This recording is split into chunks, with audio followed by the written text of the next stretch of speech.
నమస్తే welcome to V3 news.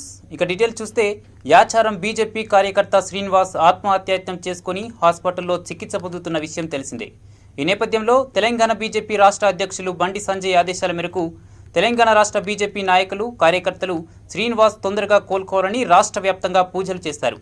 ఈ నేపథ్యంలో హైదరాబాద్ కొత్తపేట డివిజన్ బీజేపీ అధ్యక్షులు యశ్పాల్ గౌడ్ పూజ అనంతరం మోహన్ నగర్లోని తన కార్యాలయంలో మౌన దీక్ష చేపట్టగా పోలీసులు అక్రమంగా యశ్పాల్ గౌడ్తో పాటు తన డివిజన్ బీజేపీ నాయకులను కార్యకర్తలను అరెస్ట్ చేసి చైతన్యపురి పోలీస్ స్టేషన్కు తరలించారు।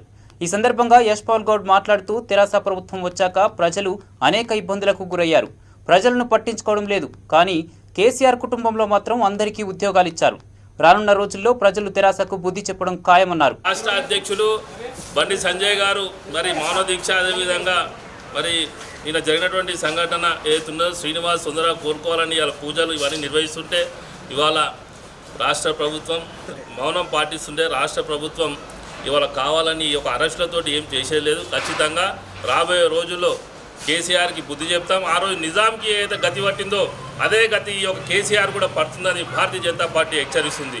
ఈ అరెస్టులతోటి ఏం చేయలేరు, మీ యొక్క మా కార్యకర్తలను మీకు పోలీస్ స్టేషన్లే సరిపోవు, స్థలాలు లేక పరిశానలు ఉన్నారు మీరంతా, ఎందుకు పోలీసులను ఎందుకు ఇబ్బంది పెడుతున్నారు?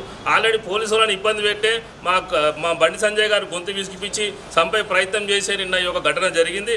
మరోసారి కూడా మళ్ళీ అదేవిధంగా ఇలా అదే రకంగా ఇలా మళ్ళీ కేటీఆర్ కేసీఆర్ ప్రయత్నిస్తున్నారు।